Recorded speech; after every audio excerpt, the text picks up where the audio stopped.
Morning, morning.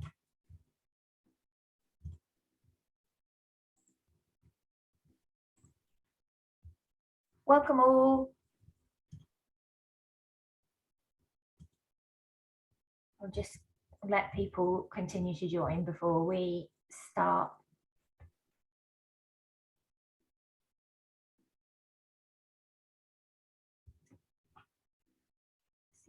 Seven people.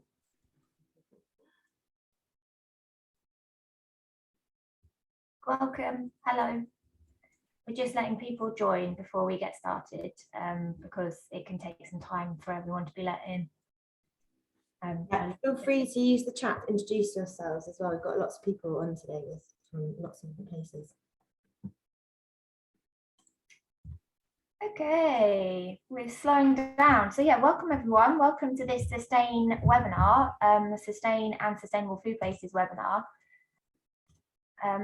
This is a webinar all about exploring how community wealth building can benefit and support the food and farming sector. So yeah, we'll be exploring how we can build community wealth through food and farming in this session. My name is Cecily Spelling and I'm one of your co-chairs today. We've got a really exciting lineup for you, but before we move to speakers, just a bit of an introduction and a bit of housekeeping. So housekeeping, this is a webinar, not a meeting, so I'm sure you're all familiar with this by now and thinking yeah, but just in case anyone's new to this, it is a webinar, which means that there's a Q&A function, a chat box, and that you can only see myself and speakers. You can currently only see me, but we will introduce the speakers at some point. But yeah, there is a chat box, so please make use of the chat box to just chat as if you were in a meeting face to face. Kind of use it to share discussion points, introduce yourselves, say where you're dialing in from today, what you had for breakfast, what you're excited about with your day, you know, anything that you want to share, please do so in the chat box. But then the Q&A is for questions, specific questions for the panelists that we will get to in the Q&A section. So we're going to have 2 Q&A sessions today, so please do make use of that Q&A section, because questions that are in the chat box often get missed and we just don't want any of your questions to get missed. So we will be reminding you about the Q&A section throughout the session. So yeah, firstly, a bit about Sustain. Sustain is the Alliance for Better Food and Farming. We're an alliance of over 100 members, all advocating food and agriculture policies and practices that enhance the health and welfare of people and animals, improve the working and living environment, enrich society and culture, and promote equity. So Sustain is lucky enough to have funding from the National Lottery Community Fund to run the Food Learning Forum, which is a peer learning network of projects and organisations that are focusing on food, that come together to share learning and discuss topics of shared interest. One of the topics that we've most recently discussed has been community wealth building. And through that workshop that we had together, we're developing a vision statement on kind of the principles that we think could apply to community wealth building through food and farming. And we will share that vision statement with you when we share the recording for this webinar. So you can have a look at that and please share your feedback. But for now, we just wanted to use this webinar as a space to open up a wider conversation on kind of community wealth building and what's already happening in the food and farming sector on that. So yeah, that's enough from me. Over to you. Hi everyone, I'm Ren Piercy, with Cecily. I also work at Sustain with Cecily, but I work on a project called Sustainable Food Places. And this programme is run by Sustain, Soil Association and Food Matters, and we support over 60, coming up to 70 food partnerships across the UK who are working to solve some of the most complex environmental, social, economic issues through food regionally and locally. And kind of similar to Cecily, the idea of community wealth building, I mean, it covers so much of the food agenda, and it's we've had lots of members kind of talking and asking, wanting to know more about community wealth building. So Cecily and I thought this would be a good time to run a webinar, and we've had an amazing response. So it kind of shows how wide the interest is. Before we start and kind of move on to introducing our speakers, because we're not the ones with the expertise at the moment, I would like to just do a little Mentimeter just to see where everyone is at. So I'm going to ask my colleague Bella to share a Mentimeter link and code. And if you all could navigate to that Mentimeter and answer the question, what do you consider to be community wealth building? If it doesn't work, feel free to put that in the chat and I can ask my colleague to also input that for you to the Mentimeter. But you should just be able to follow a link and input the code and it will come up to a question.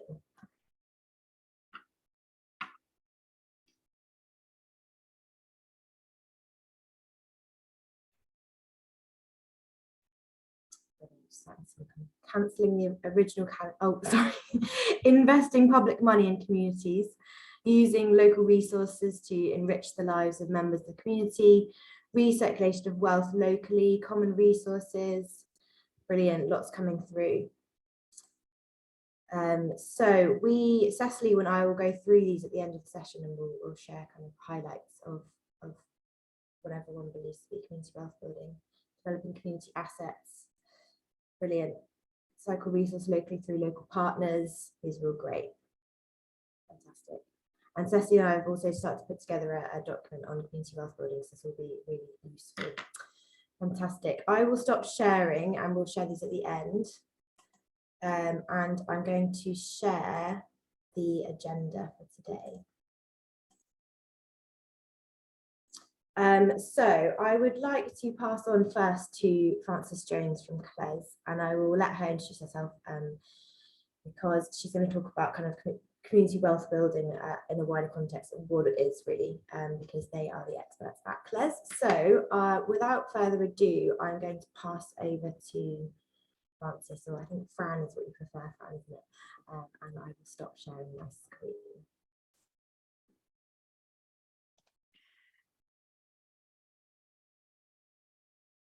Lovely. Thanks, Ren. Really, really brilliant to be here. I'm a huge fan of Sustain's work and the work that all your members do. So really, really delighted when Cecily got in touch about the event today. I was thinking about this last night, that food and farming is a sector like no other. You know, in economics, economics can feel abstract, a bit dry, kind of far away from us a lot of the time. And there's nothing like food, is there, to really make visceral that link to the economy, to an economy that that should be close to our hearts, but often feels the opposite of that. So yeah, really delighted to be here today. I'm going to do a really quick run through of community wealth building. I know that many of you have been working on this for a long time, so I'll keep that short, and then talk a little bit at the end about why I think food and farming is such a key sector for this work, and why it's so exciting to see it taken forward in many of the places that are represented here today. Lovely, so I've got some slides, let me hand over to those. Great, okay, so can everyone see those? Ren, yes, lovely, great. So as Ren said, I'm work for CLES. We're the Centre for Local Economic Strategies.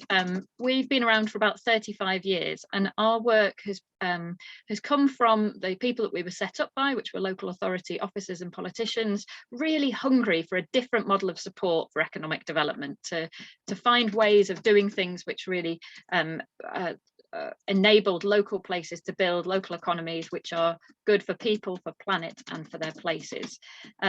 We're a think and a do tank, which is a sort of terrible phrase, isn't it? But what that tries to get across is that we're interested in new ideas and progressive thinking, but we're really interested in how they get applied, and how in applying them in places you learn much more about what ideas are powerful and what they can achieve. So we work alongside people in places all over the UK and beyond, although not in Somalia or China, which are two of the places I can see on the chat are with us today. So it'll be really brilliant to hear from you. And we work both with public sector and social sector and some private sector organisations. And community wealth building has been a major part of our work for the last about decade or so. And really that work has come out of two kind of parallel realizations really about the nature of the global economy, and particularly how that affects advanced economies in the UK. And so this slide here is about the first realization, and that is that since about the 1970s, we've been living in an economy which doesn't do what all basically good economies should do, and that is the link between wealth being generated and people having better lives has been severed. So what this rather colourful graph shows is that GDP there in that lovely pink line has been busy kind of rising and rising and rising. People have been doing very well, thank you very much, out of that. But then if we look at the incomes of people as a share of that GDP, we can see that it has been stagnating and actually dropping in real terms since that point, and that poverty has bounced around but getting worse over that time. So something's going very badly wrong, isn't it, in an economy where apparently things are good, we're growing, businesses are making money, but that people through wages, essentially in this graph, are not seeing that wealth translate into their pockets. And for places, that means that many places are hollowed out. So wealth, what we talk about in community wealth building, gets extracted out of economies and into the pockets of the wealthy few, and doesn't land either with the people or the places who create it. So we face that macroeconomic challenge, and then we face this other enormous existential challenge, and this won't be news to any of you. This is the Stockholm Institute's Planetary Boundaries diagram, which shows just how far we are already into crashing through the safe boundaries of how our planet operates. And so these absolutely enormous global and national challenges can feel paralyzing, can't they? It feels like we sort of live in this world that we where the economy no longer does what it should be doing, either for people or for planet. And community wealth building says, well, that not only is that the case, but also our models of economic development, our conventional models of economic development, far from tackling that, far from sort of trying to wrestle with the question about wealth, actually in some ways make it worse. So our model of economic development has become quite thin and focused on things like the development of properties in city centres, about physical regeneration, about attracting big global corporates to invest in places, and lost some of the art of economic development, which used to be about how do you grow a good, strong, locally rooted business base that shares its wealth and with the people who create it, workers, and with the places in which they're based. And so community wealth building says, okay, well, this is perhaps our moment. We need a new approach to economic development for places. And actually, there are practical things that we can do in our local places to begin to change these huge, what feel like enormous forces acting against the interests of many of the many. And so in the wake of the global financial crisis, about a decade ago, a number of people in the United States and in the UK and wider Europe began to work on this idea of community wealth building, which says, okay, well, actually, this problem is largely a problem of wealth, and wealth being concentrated in the hands of big businesses which have come to dominate many important sectors of our economy, big multinationals and national chains.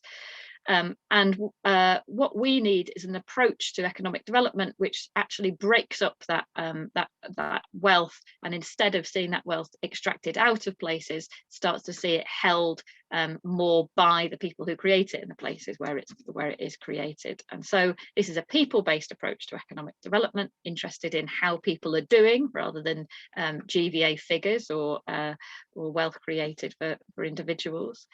And it says that what we need to see is that these big businesses need to be we need a diversification of the businesses in our economies. And so instead of seeing the dominance of these kind of big chains and multinationals, we need to see more what we talk about as generative businesses. So businesses that are commercially viable, absolutely, but also owned by the people who work for them or by the people who use them as consumers through mutuals, and that those organisations become a bigger part of our economy, and that they in turn hold themselves some very high ethical standards in terms of the quality of the employment that they offer, and that work becomes not something that's insecure and precarious, but something that is secure and something that people can get real satisfaction and progression through.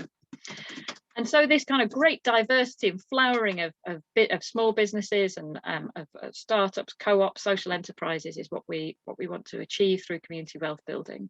And that what comes from that is these generative economies that generate good things and well-being for people of the planet, as opposed to these models of economics which extract money away.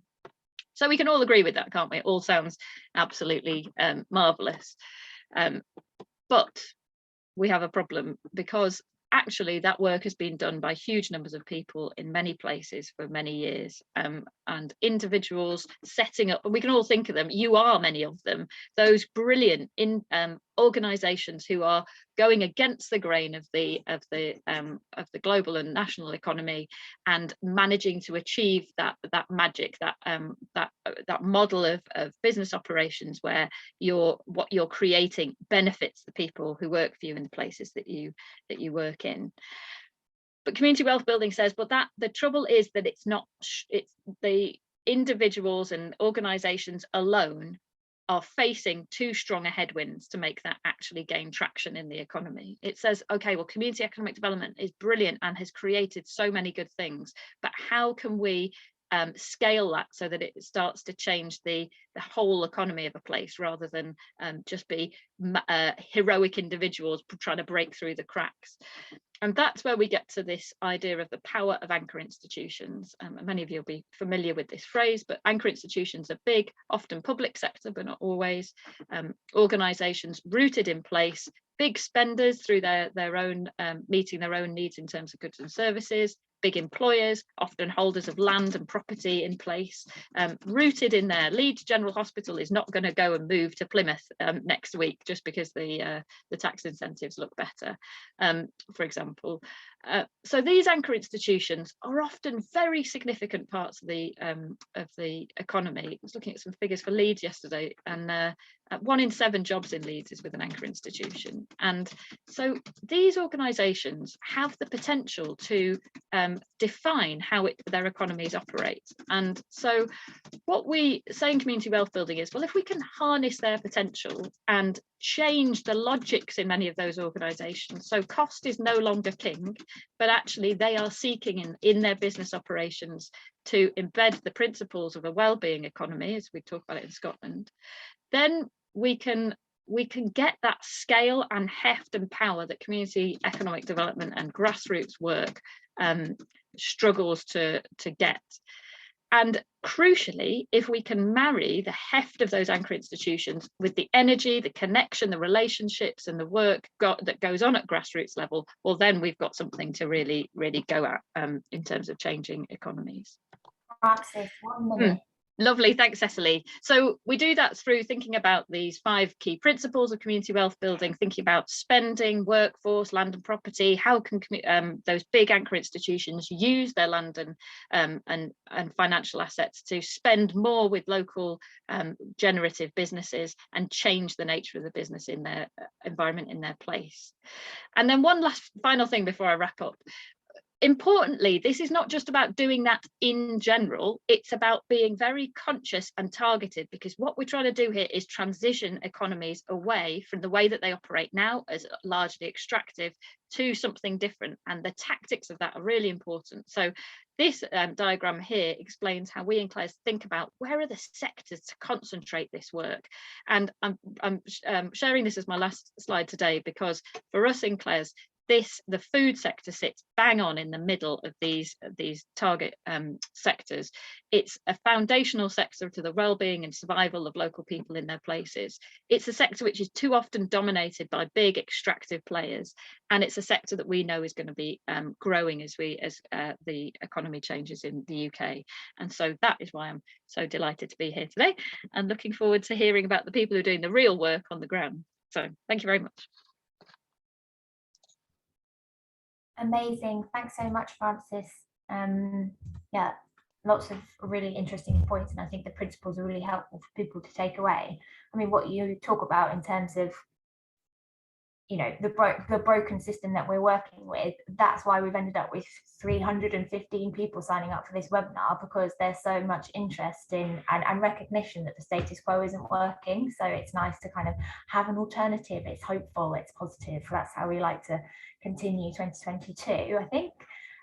We do have a few questions in the Q&A. One is, will we be able to access these slides after? Yes, we will share them all on our website, as well as the recording. Another one is from Bill Grayson, which I think is an interesting one, is what is the reaction of big businesses to the ideas of community wealth? Do they get it? Are any of them prepared to sacrifice the profit ethic in order to collaborate with delivering community wealth objectives? Really good question, Bill. Well, I think it would be wrong to kind of cast them all in the same light. So yeah, there are some big businesses, but that really understand that they often the ones that are connected to place, and manufacturing is kind of interesting in that sphere, really understand that unless they have strong economies in their place and people who are can come and work for them and do good work, then they won't survive very long. So I guess that's them understanding that their profit margin is, they need to act well in place to do that. But I think it would be fair to say that many of them do really struggle, and that with this. So, and there's a lot of, I don't know, it's awful, isn't it? There's a million of these things, but it's kind of community wealth building washing that goes on. And I think one of the interesting points we're at for community wealth building at the moment is that it's been around for about 10 years. It was a kind of crazy idea of the margins for a while, but as it becomes sort of moves perhaps more into the centre ground, I think we are having to be quite choosy about what community wealth building is. So it is not just a bit of nice corporate social responsibility. It's not just a bit of, oh, we do a kind of good job on social value. Not knocking some of that stuff. Some of it is really important, and some of them do it for the best of intentions. But I think community wealth building asks some very big questions about ownership and about where wealth lands, which are very hard if you're a business who essentially is trying to drive wealth out for your shareholders. And so yeah, that's my. Thanks very much, Jan. Right, we've got questions flooding in. We've got this little section of Q&A, and we will have another one. So anything that we don't get to now with just you, Jan, we'll obviously try and get to later. So don't be alarmed, attendees, if we don't answer a question now. Okay, I think I'll ask this one. In terms of tactics, it seems that from down up is not working as well as it should. How can we pressure build the top layer to force a quicker transition to a new economy? Yeah, that, I think this is really interesting, isn't it? Because sometimes we go to a place and it's like there's amazing things happening at the grassroots level, and you've got these kind of, to caricature them, kind of lumbering institutions that are like way behind the curve in terms of what's happening, and that is enormously frustrating. And if I had a penny for every time somebody said, can you come and persuade my council to take this seriously, I'd be rich. I think two things are helping with that. One is that it was very much the case that local government was the leading light in this for many years, but actually in recent years we've seen that diversify a lot. So we're doing lots of work in Wales at the moment with the NHS, and I think they've come to the party with this, and food is massive for them. So food in social care and in health, and seeing the opportunities there to do something interesting with supply chains. So I think that's interesting, like who your allies can be is changing. Housing associations are another way in, quite interesting one. So I think that sort of can be helpful. I think the other thing is that some people have said to us that going in through the route of public health is more helpful than trying to go in through economic development sometimes. And not to knock economic development in local government, they are just that the only game in town in terms of resources, certainly from government, is a kind of property-led approach to kind of attracting inward investment, and that so they haven't really got much brain space to do other things. Some of them heroically are, but I think through public health, particularly in the wake of COVID, that can be a really promising way to kind of get into this space. And I actually think food is really fascinating, and I'm not just saying that because I'm here at the saying, because it's useful to think about those areas that cross from a sort of economic policy into a social policy world, because the tools of social policy are much more familiar in community wealth building than the tools of economic development. So if you can kind of make the case to the people in public health, in social policy, who are kind of used to thinking these ways, that actually it's the economy that underpins all of this stuff, then often that's a really powerful route in. And I know some politicians have found it easier to build support in politically for approaches like this that way as well. Oh, great, thank you again.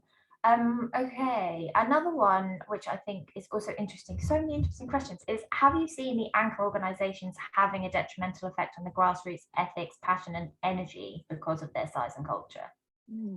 We want them, but does that have detrimental effects? Yeah, that is really interesting. I mean, yes, I think it would be fair to say they sort of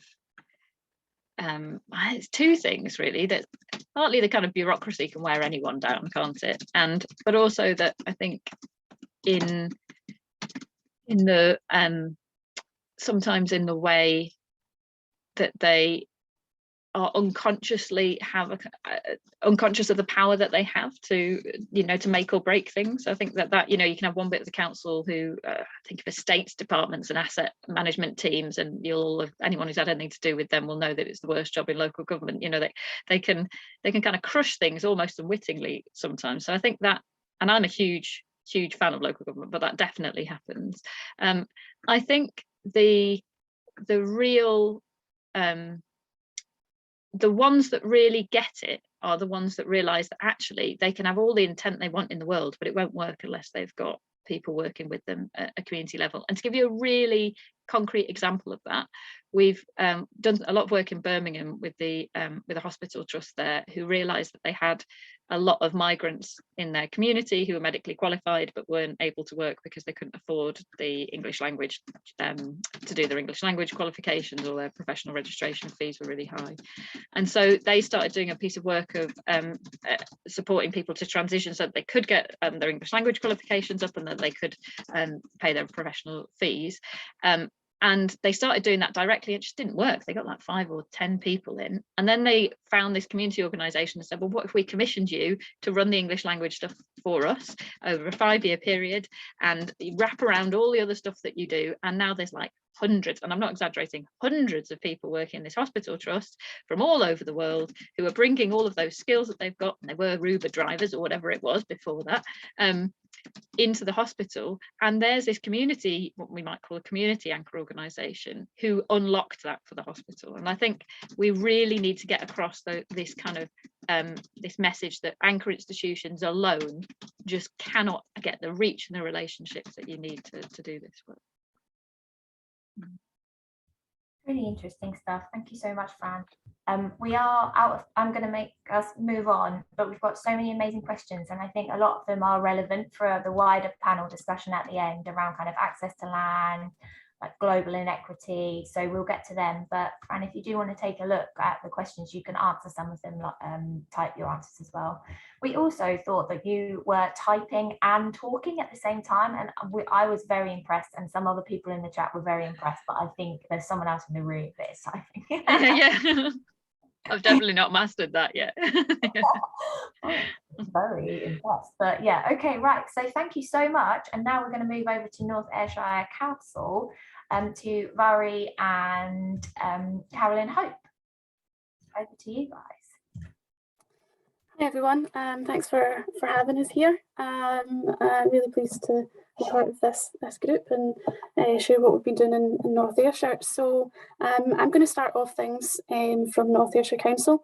I'm the Community Wealth Building Coordinator here at the Council, and tell you a little bit more about our Community Wealth Building strategy before I'll pass on to Carolyn in terms of what we're doing in relation to food and our schools as well.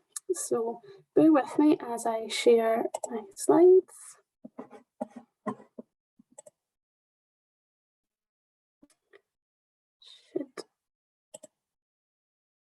There we go. Okay. So just in terms of giving a bit of kind of context around North Ayrshire. So we're in the west coast of Scotland, and we're facing a range of social, economic, environmental challenges here in the region. We've struggled to recover from deindustrialisation. We've got a quarter of children living in poverty. We've got high unemployment, one of the lowest job densities in Scotland, so one job for every 2 people. And we've got large amounts of vacant and derelict land, which is obviously sitting there being unproductive.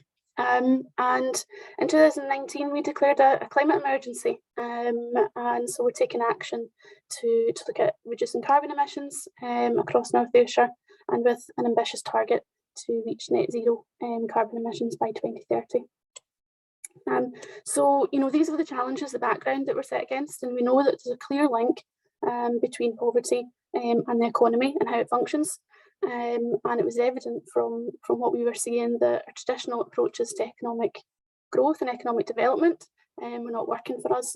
And we needed to look at alternative ways of tackling poverty through preventative measures, and looking at how we can build the economy to be more fairer, to be more resilient, and based on being about well-being and inclusion as well.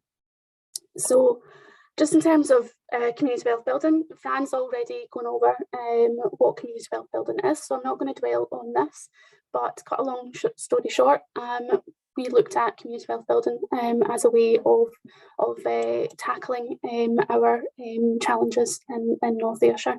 And again, we're about using the anchor institutions that we have in the region to develop these resilient economies. And it's about including all the residents we have in North Ayrshire in this journey, and we're working across the 5 pillars of community wealth building there. So just in terms of what specifically we've done in North Ayrshire, we have launched first community wealth building strategy in Scotland, and that was in May 2020. And that has comprehensive 55 strategy actions that are linked to all the community wealth building pillars, so tackling all 5 community wealth building pillars. The strategy runs as a 5-year strategy, so a long-term commitment and investment to this. We actually worked with CLES a few years ago in order to undertake a community wealth building diagnostic of North Ayrshire, and that helped us develop our strategy and the actions to focus on as well. So the overall strategy mission is about enhancing the local wealth, the creation of fair jobs, maximising the potential of all our places through working in partnership with our communities and businesses.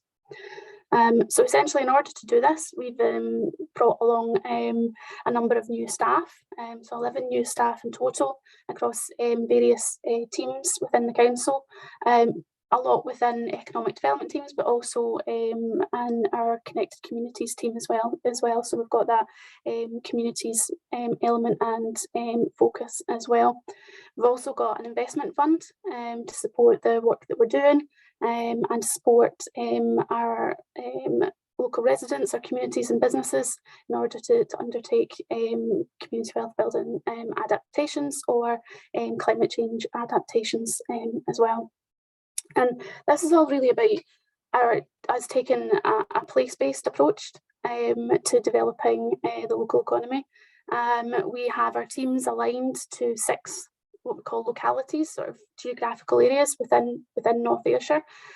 So they get a real bottom-up understanding of what the challenges are within the local area and how they can best support the local communities and in particular local suppliers in order to tender for public contracts or other contracts that they're looking to do, and just grow and diversify the business and meet the new challenges that they face as well, particularly in light of COVID and obviously the climate emergency as well. That's a very quick overview of what we're doing in relation to community wealth building broadly. If you head over to the North Ayrshire Council website and search for community wealth building, you'll find a wealth of other resources there that will tell you a lot more in detail about that. But in order to give Carolyn the most time to speak about food particular activities, I'm going to hand over to Carolyn now, and she'll kind of take you through what we've been doing recently. Thank you, Mary. So just to introduce myself, Carolyn Hope, Senior Manager for Facilities Management in North Ayrshire Council. So part of my remit is school catering.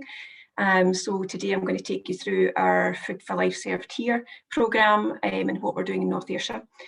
So you may be aware the Soil Association recognises authorities and awards a level, a quality mark in 3 different levels: bronze, silver and gold, to recognise fresh, local, sustainable food provision within school meals. And they award points for every sort of penny spent in food produced in Scotland and above average spend in the UK. And an interesting stat from the Soil Association, basically their research shows that for every £1 invested in Food for Life served here by the local authorities over a 3-year period can give a social return on investment of £4.41. So that's a huge impact. And our food budget is over 3 million in North Ayrshire. So hopefully that's making a really good impact in the local economy for us. Next slide, Mary.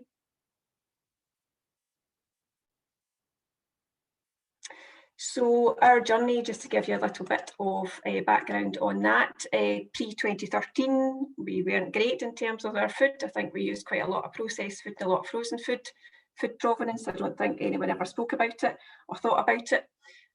So when we started on our journey, we got a lot of support from the Soil Association, and we still do. That doesn't end. We speak to them regularly, meet with them regularly, and we set about doing workshops with our catering staff and head teachers to basically get that buy-in from everyone.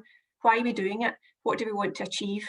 And what will that benefit will that bring to pupils in terms of health and our local economy and suppliers? Next slide, Mary.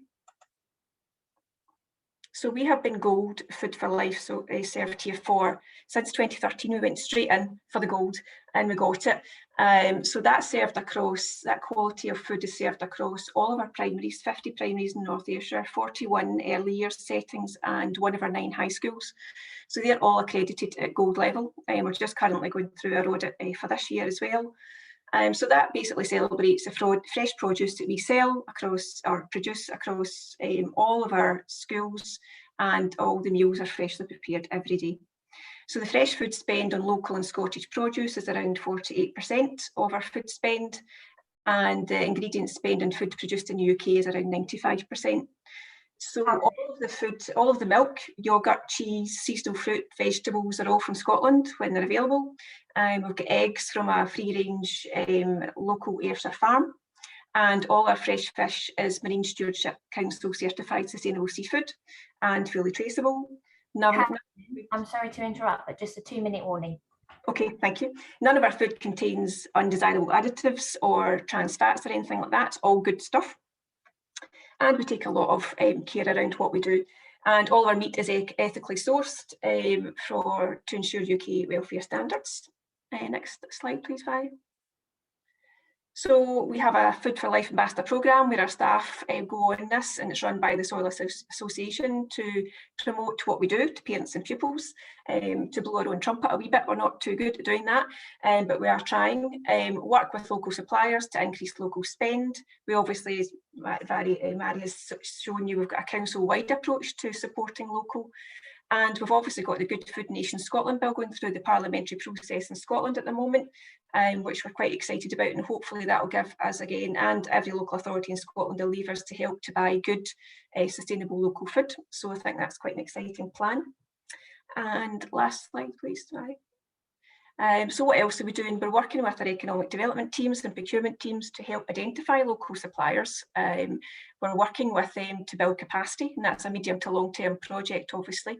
Helping them with the tender process, because it can be really daunting for local suppliers sometimes, and if they're smaller organisations.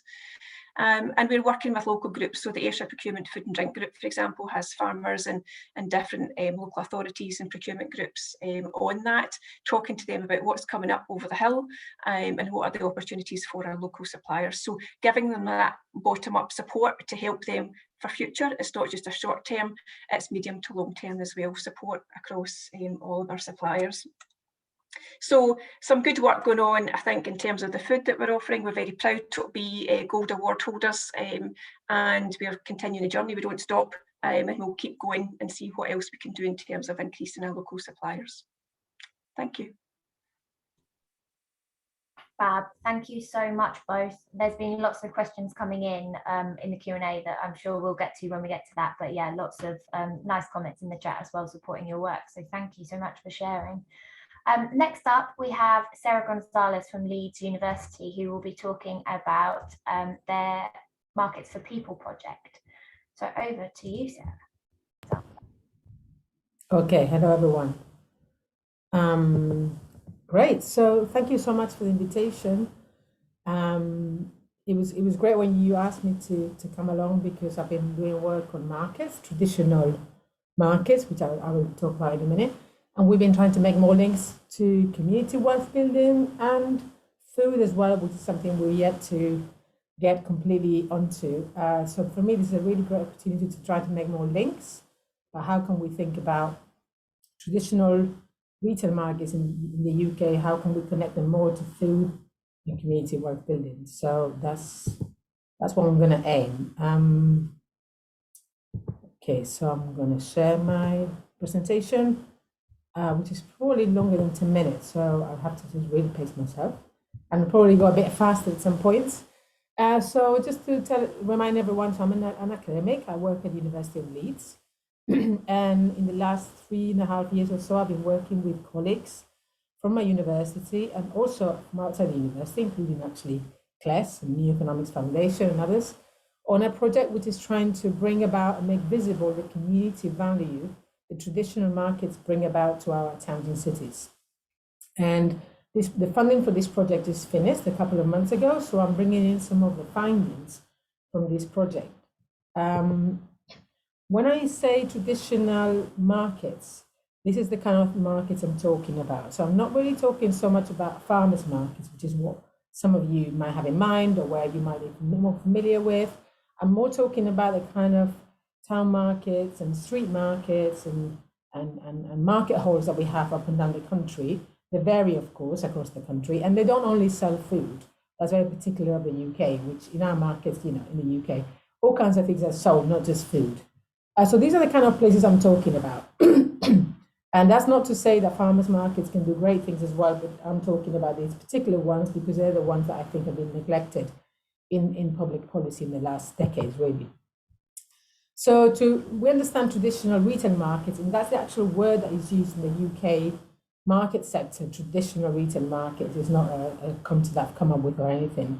And they are one of the oldest forms of exchange and trade, and they are found all over the world. And they take lots of different formats. And across the world, of course, they serve millions of people, particularly perhaps in the global south, and much more important in serving people. In the UK, they've been sort of declining in the last few decades, and they're quite very different from corporate supermarkets and shopping centres. In the UK, over the last few decades, they have tended to serve low-income communities, ethnic minorities and migrants, and all the groups of customers.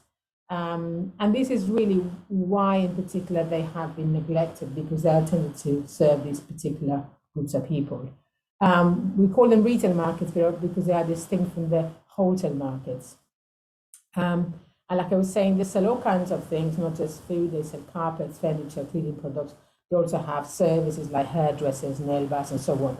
And what's interesting is that in the UK, around 80% of these traditional markets are owned and managed and operated by local authorities. And this, to me, is really key. This presents some problems, but also some huge opportunities. Okay, so our research, which we call the Markets for People, has been trying to make visible the opportunities that these markets can have for building more community-led economies. And we very much subscribe to the idea of community wealth building, and we've been very inspired by CLES's work, and we've also been working with the Economies Foundation So these are the kind of ideas that we're trying to bring into the market sector, which is generally not being thinking in this way. So very quickly, our research project focused on 3 big markets. So Bury Market, Newcastle Granger Market, Queen's Market, New and London. And in these 3 markets, we run some very large surveys. So we were able to survey 1,500 people. We also had focus groups. At the same time, we also did many interviews, up to almost 50 interviews with market sector experts up and down the country, local operators, councils, the main industry organizations, and so on. We run workshops with them. We've also run workshops and done interviews with community groups that are trying to save their markets from displacement, from gentrification. So we really covered all kinds of different angles and people. And like I said before, the project also works alongside with the people from the industry, and we have, like I said, NEF and CLES, and also Power to People as part of our kind of wider team of collaborators. So we have already published findings from each of these markets in separate reports, which you can all find in our website for Bury Market, Granger Market, Queen's Market. So what I'm going to be talking about in the next few slides is really the results from our surveys when you put together all the data of the 3 markets. So I'm going to be talking about the very big survey we did with market users. So to remind people, 1,500 people were surveyed. We've never seen anything like that in terms of surveying people who use markets. And I'm also going to be featuring some findings from our focus groups with market customers. So when I'm talking about this data, it's going to be coming from these 3 markets. But a lot of care was taken in selecting these markets because we think they are sort of exemplars of what a traditional retail market is in the UK. So although we can't 100%, say this is representative of every market, because obviously they're all very different, and you might all come from completely different places which have their own markets, and you might be thinking my market is not really like this. We chose these markets which are the most traditional, kind of that search large urban populations. Okay, so because this is where the places where we could do large surveys. So with that in mind, I'm going to be presenting you kind of what have we come up with in terms of all our findings, and what we are proposing is that, well, sorry, I just wanted to say before as well that we really share Sustain's idea that, which came out in their policy report, the case for local food, that we could, in the UK, we could really do with diversifying the grocery market, because as you can see in the left-hand side, it's completely taken over by the big supermarkets, and there's a very, very small percentage only for the independents. So Sustain was arguing that, if we only try to develop the independent market up to 10%, that actually is a huge opportunity. And we agree with Sustain that some of these 10% should be street and traditional retail markets. So I'm trying to propose here a kind of a vision that's come up from our research about how could these traditional markets become community hubs for inclusive economies. We've come up with 6 elements, and I'm going to be mainly talking about 4 of them. Sarah? Yes? I'm sorry, but just a 2-minute warning. Oh, okay. Okay, so in terms of serving the disadvantaged and the vulnerable, our surveys show that most of the people that shop in these markets come from the lower income groups and the most deprived neighborhoods. So that local authorities tend to see this as a problem, but we actually saw it as an advantage, because these are the people that local authorities are trying to reach out to, and they're already shopping in their markets. Markets can provide affordable and good quality staples, and we saw that most people that go to the market do a big percentage of their shopping of their food and drinks shopping at the market, and that's the main reason why they go to markets. And I haven't got time to talk about this, but we basically found that in the case of Newcastle, many of the market users came from neighborhoods that had kind of poor supply of fresh food. And there's some great initiatives that are happening through Rose Vouchers, whereby families can get vouchers, food vouchers that can only be spent in markets. And this is only happening in a handful of markets across the UK at the moment. It could happen in many, many more. And very important, we found in our survey, is that people are using markets in a social way. So particularly the elder people, the long-term sick, the people that are long-term sick or disabled, the people who are from the lower socioeconomic groups, they are making the most of the market as a social space. So they, of course, they come in to buy food and drinks, but they also come to spend time there. So again, if you're a local authority, you've got a huge amount of people that you're trying to reach to, and they're already there in your local market. Okay, and then I just wanted to say quickly that we think that markets are part of this circular economy of community well-being, particularly those markets that are run by local authorities. If you think about it, market users pay local traders for their produce and spend money in the town centre when they go there, so there's a kind of spillover effect. Then these local traders receive this income that they spend in local services, and of course they pay to the local authority for their stalls. And then the local authority with this income can redirect it into other services. And we know that many markets actually make a substantial surplus. Some other markets don't. So how do local authorities are re-spending this surplus for markets? So for us, it's very much a kind of circular economy of how markets can support community wealth building. I'm just going to go quickly to the barriers. What do we think are the barriers of adopting this vision? Yes. I'm sorry, 30 seconds, and then we're going to have to. Thank you. Yeah. So traditional markets in the UK have generally been undervalued, and they're not necessarily well linked up to other strategies, for example, public health. Also, often the future of markets is often cast as a gentrified leisure and foodie destination, whereas we think it should be very much about community building.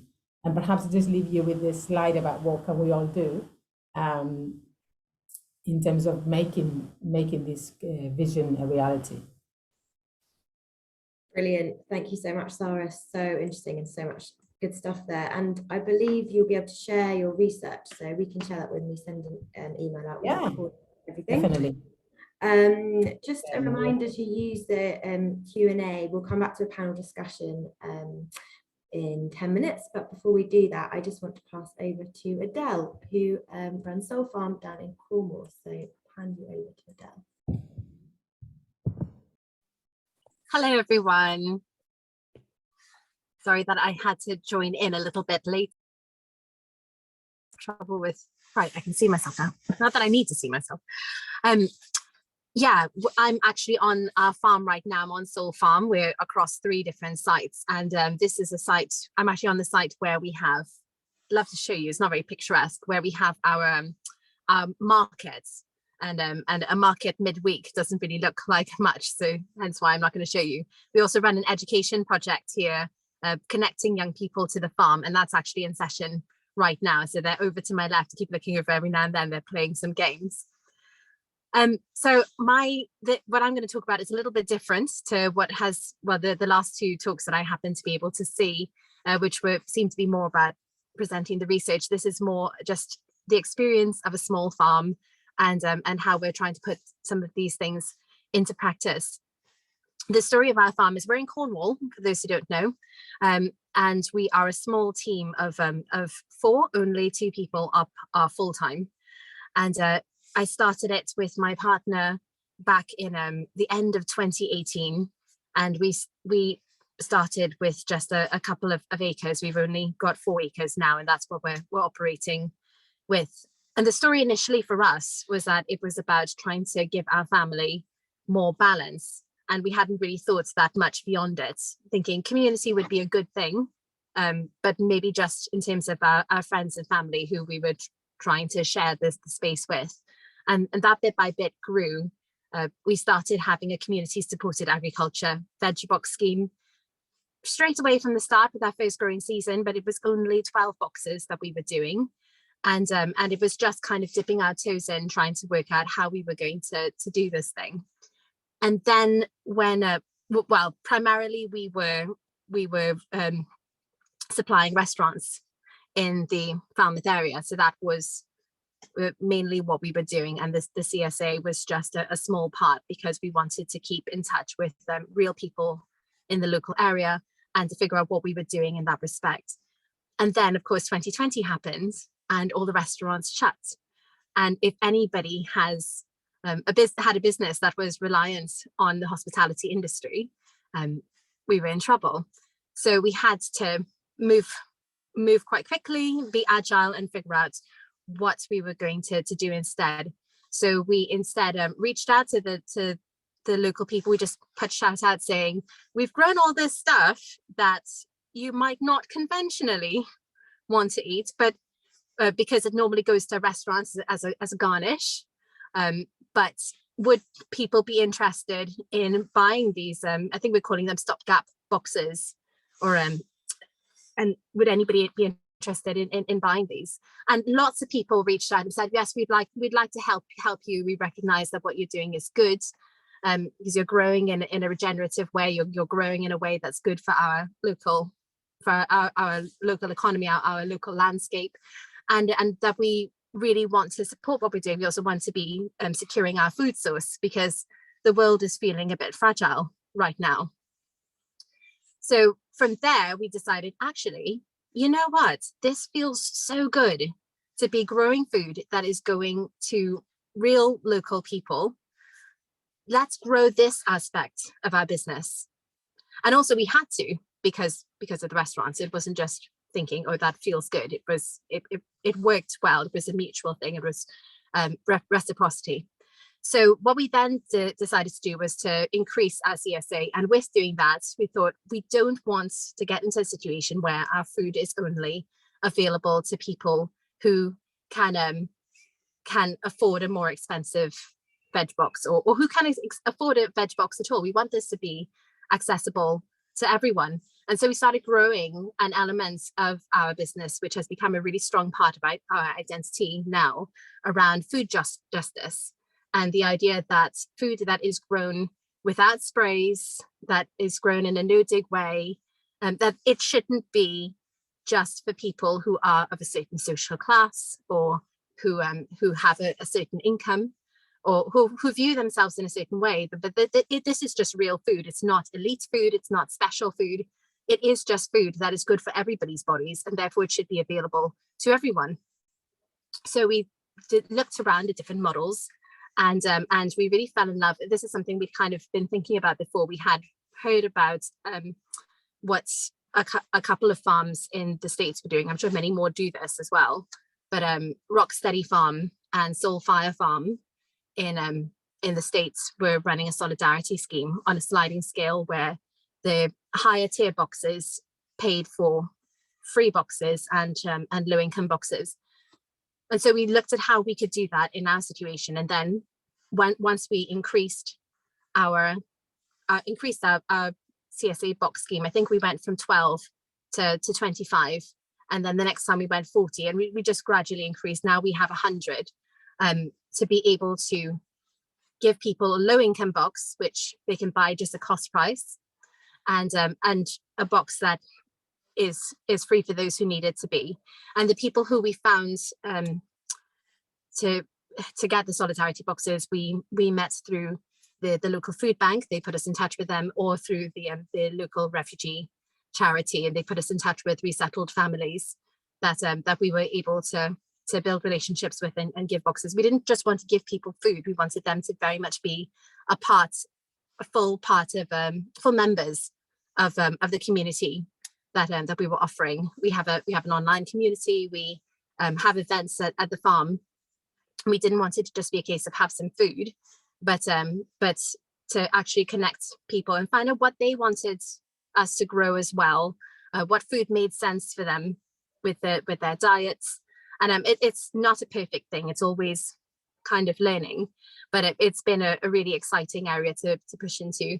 In fact, we also needed to hire a delivery driver, and what we really focused on with that hiring was somebody who would be able to have good doorstep conversations with people, so that it wasn't just a case of drop and go, but actually getting to know people and know what they want and what they're struggling with, and whether the food is going in the bin, and whether they need a bit more support with that. And we've put a lot more effort into trying to figure out not just what we're growing, but how what we're growing fits in the lives of the local people who we're supplying, whatever tier they're on. It's all important. And Sorry, Adele, just 1 minute. Oh my gosh, how quickly it goes. Okay. Right, so then we had we started the market, which is where I'm at now, with a fish, with fishmongers who were, well, with fishermen who were, they had been hit by Brexit, and they had been hit by the restaurants shutting as well. And we got together and said, okay, can we make the food available to everyone through a market? And we just got lots of local producers, and we put on one of those traditional markets that was being talked about before. And then whatever is left over from that market goes to a local food co-op kitchen. So that's kind of how all of those things kind of fit together. There are lots of other bits and pieces that I put together, but I didn't really realize that 10 minutes is actually quite a short time. So thank you for having me, and maybe some more will come out in the questions. Brilliant, Adele. That's so interesting and really important that we bring in social and justice issues into community wealth building, because it's also related. And I wish I was living in Cornwall so I could have one of your boxes. But we are going to open out to a bit of a panel discussion now, and there's loads of questions in the chat, but keep them coming. There seems to be a theme about land and access to land, so I thought it might be useful to start kind of on that topic. Sylvia's asked, can we build community wealth without access to land, both as individuals and communities? I don't know if anyone wants to come in with that. Adele, have you got any comments on that? Yeah, so we don't own any of the land that we work on. We couldn't afford to buy any. So we put shout outs to find out whether there was anybody who would be interested in some sort of arrangements with us. And so we operate on 2 sites with 2 different landowners, and one of them we've had a shared farming agreement, which we're kind of working out whether that might shift now, and the other we have a straight tenancy kind of agreement. So there are different ways. The issue of land access is very different in Britain, because there's just so little. It's really difficult. Well, we recognize it's really difficult because a small number of people own everything. But there are creative ways of working with people, and there are people who are interested in doing things in a more progressive way. So I think maybe the conversation about land sharing needs to come up a bit more, because you can talk some people into, well, you can have good conversations with people. That is a possibility. Yeah, I mean, all about community building, isn't it? It's creating the social networks too. Has anyone else got any comments on that? I wondered, so Francis, you were nodding. I don't know if you've got anything you wanted to say. Yeah, I mean, I think to right, Adele, I think the UK context is massively difficult, isn't it? But so I guess there's a kind of being pragmatic, and what you're describing, Adele, I think is really brilliant. And then I think the other thing is that anchor institutions, they're not the solution everywhere, but lots of places they do own massive amounts of land. Newham Council owns 2/3 of the land of Newham Borough. So get in and see who. It's really hard to find that stuff out, but that can be a route in sometimes. Yeah. Brilliant, thanks, Fran. And going to Vari, put your hand up. Yeah, I would just say, absolutely can be taken forward without having access to land. I mean, there's the 5 elements of community wealth building that we've already heard about as well, and we know lots of places that are starting to take it forward, and actually they're focusing on some of these particular pillars. So the anchors are drilling down into that a little bit more closely, and a lot are focusing on maybe the procurement side of things or the fair employment side of things. Because that's where they can see huge benefits quite quickly, and actually the acknowledgement that looking at what assets it got, property got, repurposing that can actually take quite a long time as well. So that takes longer in the process to get through. So we know that there's different ways of starting to take community wealth building forward, and it can be done in various ways. Yeah, I agree. Right, and moving on to Sara, if you've got comments. Yeah, thank you. So, I mean, land is a massive issue, of course, yeah. And I mean, my other bit of work has been on gentrification. And, like Fran was saying, most local authorities are that they need to try to make income from their land. And so the gentrification of markets, this is another issue in which markets are becoming less affordable, perhaps, because local authorities need to make an income from these markets. Sometimes they pay for well, there's been so much neglect over the last decades that they're having to get into loans to repair the markets, and that means they need to generate more income. Or there's just obviously austerity cuts, and they just need to, and also I think it was said before as well, different parts of councils think in different ways, and many traditional markets sit in economic development or in assets, for example, and they tend to think of markets as property assets really rather than community assets. And that was really interesting what was said before about public health thinking differently, because we've been trying to reach out to public health officers who some of them never thought of the market in their town as being relevant to their work, because it sits in a completely different department and they haven't made the links. But we have seen some really good examples, and people are mentioning Newham there, but I mean, one of our case studies, of course, is Queen's Market, which is in Newham. And the connections are happening, but they haven't been there for many, many years in terms of seeing the market as part of the community we're building. But it's good that it's happening now. Great. Yeah, it's kind of about reframing and getting people to understand that community wealth building is so cross-cutting. A bit of a follow-on question from that, and maybe this is more towards Vari and Carolyn, but also to wider, but looking at these anchor institutions and local councils, and how do we convince them that community wealth building is a good idea? I mean, with North Ayrshire, you guys are the first, is that right, to have a community wealth building strategy? So how do we open that up to across the UK and beyond? Carolyn, I'm maybe just kick off in terms of the context of community wealth building and how we got behind it. As I kind of started out in the presentation, I said that we knew that we had systemic problems in North Ayrshire, and we needed to look at an alternative approach. And we've had real strong political leadership throughout this. Our council leader has really been behind this the whole way, recognised the problems that we have and the need to do things differently, and not willing to let things get any worse. And it's about taking that courage, that step forward, the ambition to try something new. So that's been absolutely crucial. So we've had that senior and political buy-in to support us through this journey, and that's absolutely crucial in terms of how we work as a council, but then how we work with our other partners, our anchor institutions as well. So we've got that political and senior leadership engagement there. So I think it's about understanding what the problems local places are facing and really being brave about how to tackle those problems. I think it's recognising what's going on in the local area and what can be done to do it, to tackle it. Brilliant. Anyone else got any comments on that? Yes, go Fran. Yeah, I mean, I absolutely agree. And Joe in North Ayrshire's just done an absolutely amazing job. I mean, I think there are, I would say, somewhere between a quarter and a third of local authorities in the UK now are doing some element of community wealth building, which does not mean that they're going to get every single element of it, of course, but it's getting quite big. And I think also, I've just stuck this in the chat, but both the Welsh and the Scottish governments have got community wealth building in their programmes for government.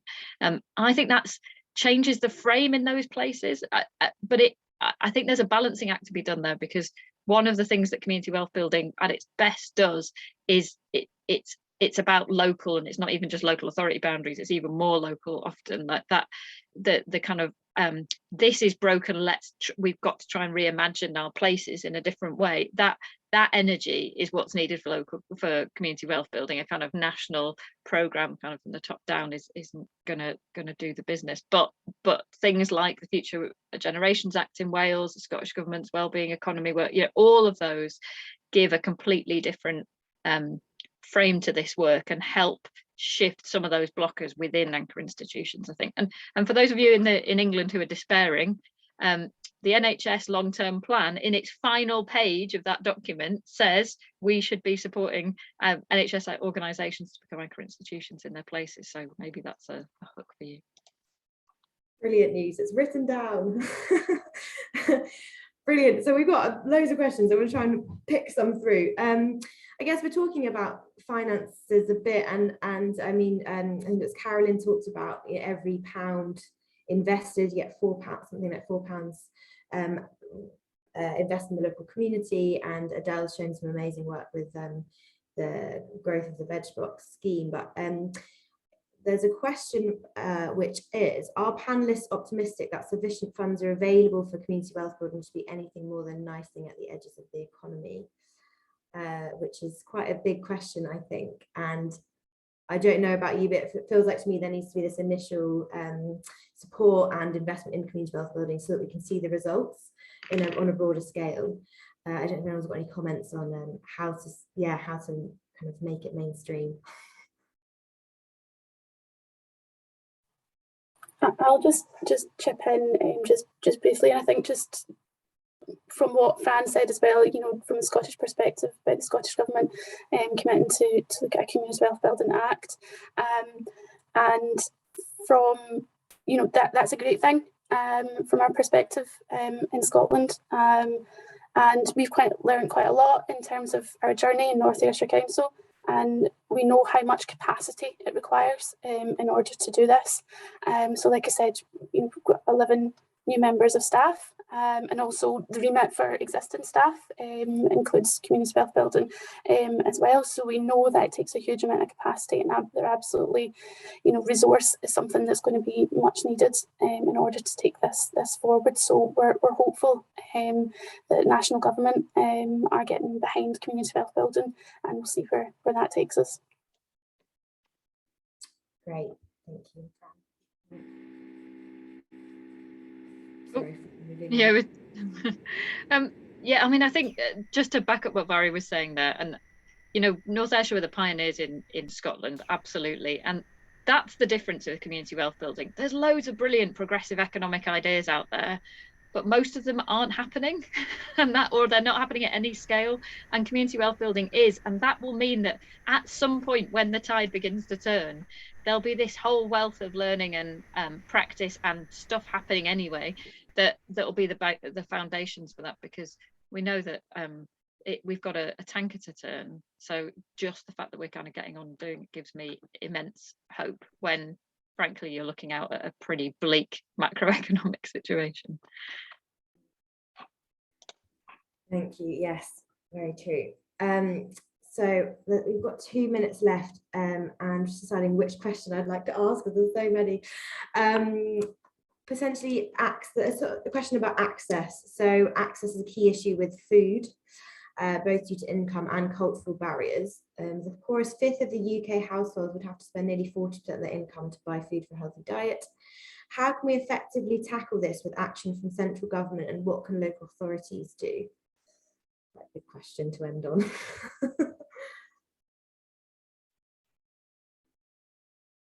And Adele did touch on access. Yes, go for it, Sara. Yeah, just quickly. I mean, I guess from our project, what we're trying to say is that traditional markets are already providing that, and they're there, and they're even most of the times operated by councils.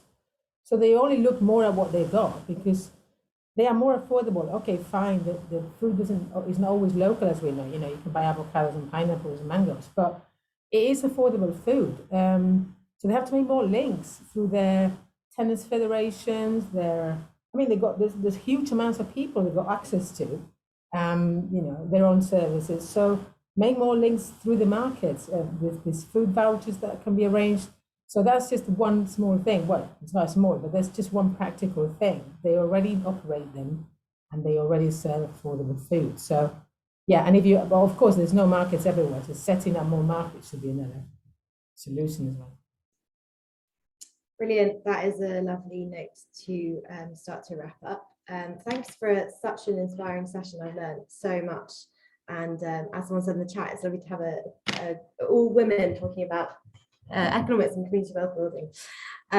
Before I say goodbyes and thank yous, though, I'd like to do a quick plug. So we didn't get to talk a lot about sustainable food places, but these food partnerships across the country are really key places and groups and organisations to creating community wealth in a local area through food. We have another campaign running at the moment called Food for the Planet, which is looking at the climate impact of food, which is totally related to community wealth building with land use and supply chains and things. So before we end, I'm going to show you a quick clip 30-second clip to entice you in, and my colleague Bella is going to share some useful links in the chat, so you can find out more about sustainable food places and food for the planet. I was the first director here, and back then it was a bit of a novel idea, the food partnership. Now, thanks to the work of the Sustainable Food Places Network, there are more than 50 towns and cities across the UK taking this partnership approach. What we want to know from you is, what ideas do you have as policymakers in local authorities for the next big thing, right? Brilliant. So if you'd like to find out more, there's some links in the chat. And then just to end, I'd like to say a massive thank you to all of our speakers. It's been so interesting, so insightful. We will be sending an email with the link to the recordings and useful resources that our speakers have shared in the next few days. And it's great to see some people interested in this in community wealth building. So this won't be the last session that we'll be running. But yes, thank you very much. And I don't know if Cecily wants to say anything.